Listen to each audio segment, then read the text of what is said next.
Fellow Ghanaians, good evening. Today is the 15th time since the virus came to our country some 5 months ago that I've come to provide you with the status of our coordinated efforts to defeat COVID-19. I must thank you again for welcoming me into your homes.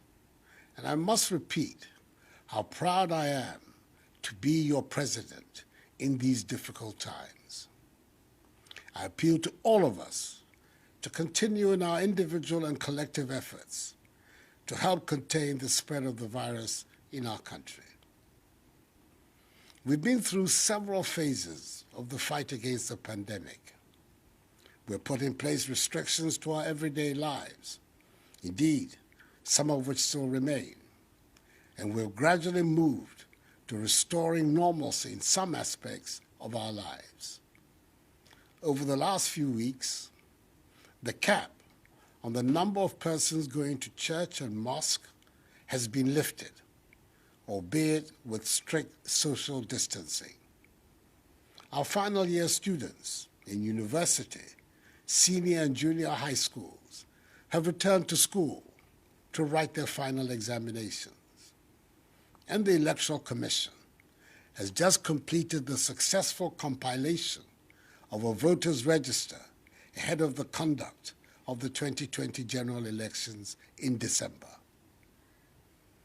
On behalf of the people of Ghana, I congratulate warmly the chairperson of the Electoral Commission, Mrs. Jean Mensah, her two deputies, Dr. Eric Asare Bosman and Mr. Samuel Tete, and the entire Commission for the efficient, safe, transparent nature of the registration exercise, where for the first time in our nation's history, Ghanaians were provided with daily updates of the numbers of eligible voters registered, together with specific age, gender, regional breakdowns, and breakdowns of identity documents. All eligible voters were given the unfettered opportunity to register, a process that was fully embraced by the mass of the citizenry. Of course, there were genuine and understandable concerns about conducting such a complex exercise involving millions of citizens at this time. But at the end of the day, Ghanaians did their civic duty by going out to register, having found that the process was overwhelmingly orderly, peaceful, and safe. However, there were those who expressed various degrees of hysteria and negativity towards the exercise, with some who saw heaven and earth to resist the compilation of the register at the peril of their lives, ending up registering. There were also those who offered delicate personal sacrifices in the event of the register, again ending up registering. And there were those who claimed that in the midst of a pandemic, the registration exercise should not be conducted, with some warning of an explosion in our case count and very high numbers of deaths should the exercise go ahead. By the grace of God, the work of the Electoral Commission, and the effective measures put in place by government, these prophecies of doom did not materialize. There were nonetheless deeply regrettable, isolated incidents of violence, which I condemn unreservedly, and which I expect the police to deal with without fear or favor. But the exercise was generally peaceful. The Ghanaian people have, by the conduct of this exercise, demonstrated our commitment once again to consolidating our status as a beacon of democracy on the continent and in the world.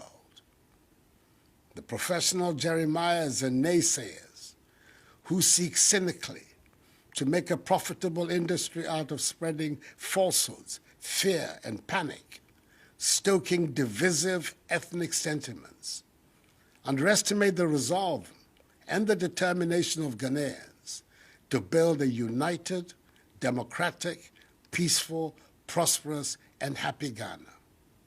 We will continue to work hard to prove them wrong.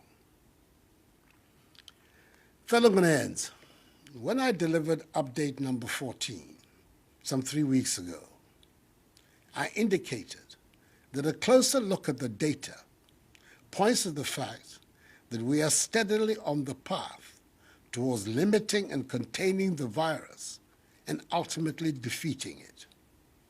And I requested all of us to pay particular attention to the number of active cases. As of 24th July, the number of active cases, i.e. persons with the virus, stood at 3,307. As of Saturday, 15th August, 3 weeks later, the number of active cases stands at 1,847. This is a clear indication that government policies are working.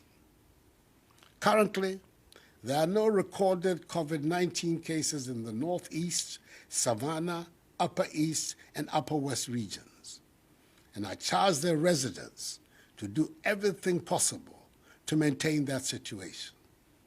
Greater Accra, Ashanti, Central, Eastern, and Western continue to be the regions with the highest number of active cases. Thus far, a total of 40,567 persons have recovered from the virus. This means our recovery rate has improved from 89.5% to 95.1% in 3 weeks. Our death rate continues, mercifully, to be low at 0.5%. Happily, there are no backlogs of tests at any of our testing centers, meaning the situational reports are up to date. Indeed, test results that used to take weeks are now available within 48 hours. We have so far conducted 427,121 tests. These statistics undermine as unfounded the claim that Ghana has lost the battle to defeat COVID-19. There can be only one simple reason for this baseless assertion, and that is political expediency. But as I have said before, do not begrudge those who make such statements. They need to make them to continue to try to stay relevant. Our health workers will forever be in our debt for the dedication they have put in to ensure these impressive statistics. We can help them even further by continuing to adhere to the social distancing and hygiene protocols we have instituted to stem the tide of infections. I've been encouraged by the results of a recent survey conducted by the Ghana Health Service into the use of face masks at selected locations in Accra in the month of August. It revealed that the overall intention to use face masks at the sites surveyed was very high, with 82% of persons surveyed possessing a mask. I believe we can do even more and better and reach 100%. However, the same survey demonstrated that only 44.3% of those who have the mask use them correctly. I urge each and every one of us to wear our masks and do so correctly anytime we leave our homes. It is the new normal requirement of our daily existence until the virus disappears. Our phased approach towards returning our lives to normal through the strategic, controlled, progressive and safe easing of restrictions will thus continue. Most final year university students have already completed their examinations, and by 18 September, SHS3 and JHS3 students would have finished their respective final examinations of WACC and BECE. As a result of reports I have recently received that some final year JHS students were going hungry in complying with COVID-19 protocols, I've just instructed the Minister for Gender, Children and Social Protection to begin preparations to ensure that as from 24th August up to 18 September, all 584,000 final year JHS students and 146,000 staff, both in public and private schools, be given one hot meal a day. This is to ensure full observance of the COVID-19 safety protocols. Through online learning portals, almost all continuing students in our universities have completed their studies for the academic year. The exceptions are the University of Cape Coast, the University of Health and Allied Sciences, technical universities, and some other colleges. After extensive stakeholder consultations, the decision has been taken for continuing students in these tertiary institutions to return to school on 24th August to finish their academic year. Just as was done for final year students who returned to school, government through the Ministry of Education and the Ghana Education Service will ensure that all these tertiary institutions are disinfected. Universities will be equipped with the necessary personal protective equipment, and those with their own hospitals and clinics will have isolation centers to deal with any positive cases. All other institutions without their own clinics and hospitals will be mapped to health facilities. There will be no mass gatherings and no sporting activities. Religious activities under the new protocols will be permitted. Social distancing and the wearing of face masks must become the norm on campus. The Ministry of Education continues to engage the Ghana Education Service and all relevant stakeholders to conclude discussions on the modalities surrounding the opening of our pre-tertiary schools. I will communicate in due course the decisions that will be reached from these consultations.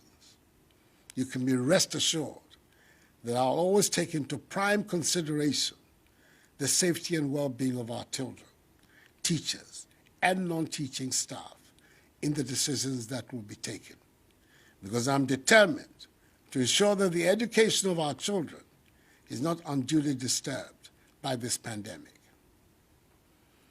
I know many still ask whether our borders, especially our international airport, Kotoka International Airport, will be open.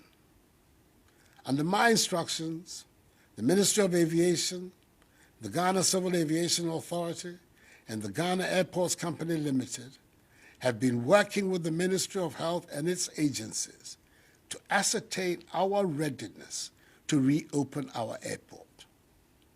I want to ensure that we are in a position to test every single passenger that arrives in the country to avoid the spread of the virus. The outcome of that exercise will show us the way and determine when we can reopen our border by air. I'm hoping that by God's grace, we'll be ready to do so by the 1st of September. Until further notice, our borders by air, land, and sea remain closed to human traffic.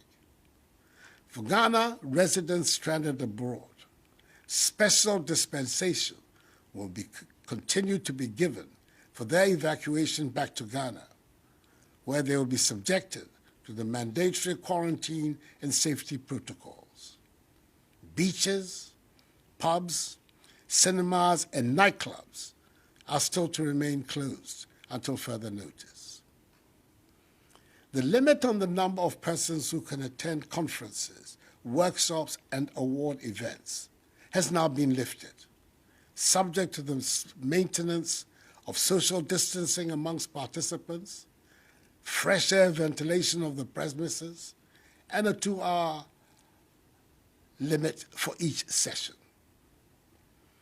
I know that the pandemic has adversely affected many lives and livelihoods. It is for this reason the government has implemented several measures, such as free water and electricity, and funding to support small businesses, and tax relief, amongst others, to cushion the effect of the pandemic. We are not providing freebies. We're providing critical help to households, families, and businesses in the midst of this pandemic because we care. It is my conviction that in times of crises, it is the duty of a responsible and sensitive government to protect the population and provide relief. Fellow Ghanaians, let us remember at all times that the phased opening up of our country continues to put an obligation and responsibility on each one of us to remain vigilant and respect the enhanced hygiene, mask wearing, and social distancing protocols that have become part and parcel of our daily routine. They are proving to be effective, so let us employ them wholeheartedly. That is the way we can restore as quickly as possible the blessings of normalcy for which we all yearn. There is no room for complacency. We must be very much on our guard because some countries have experienced spikes after recording major achievements in containing the spread of the virus. We should not go down that road. Social distancing, enhanced hygiene, and wearing of masks are obligatory for each one of us. Enuanom, mesrɛ mo, nhyehyɛ a yɛayɛ ɛfa mask no ho, mundi so. Sɛ wofiri efie a, hyɛ mask no. Ɛno na ɛbɛbɔ yɛn ho ban, ama yɛtumi apam yareɛ yi ɛfiri yɛn man mu. Anya mimɛ, mimpa nyefae, gbɛgyia no ni wɔto, ɛha mask ɛ, nye yia no. No ni ba wawo, ni wonye, wɔhwɛ helane, kɛgye wɔ ma nani.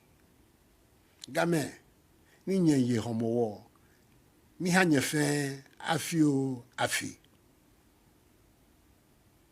Fellow Ghanaians, the remarkable nature of us, the Ghanaian people, the first colonized people in sub-Saharan Africa, to gain their freedom and independence from foreign rule, is manifesting itself again. In the midst of the pandemic, we've been able to compile a voters' register, arguably the most credible voter register in our history. Our democratic institutions continue to function effectively. There continues to be vigorous public debate on issues of public policy. Respect for the rule of law continues to be central to our governance. Our economy, despite the severe shocks of the pandemic, is proving to be resilient and is poised for rapid recovery. Our agriculture is performing so that despite the disruptions of the pandemic, food is still abundant in our markets, and the virus itself is being fought systematically. Indeed, a stronger, healthier Ghana is being built before our very eyes, and the great majority of Ghanaians can see it. Let us continue down this path so that the dreams of freedom and prosperity that inspired the great patriots who founded our nation can find expression in our generation. We can do it, so let us continue to work hard towards attaining our goal. This too shall pass, for the battle is the Lord's. May God bless us all in our homeland, Ghana, and make her great and strong. I thank you for your attention, and good night.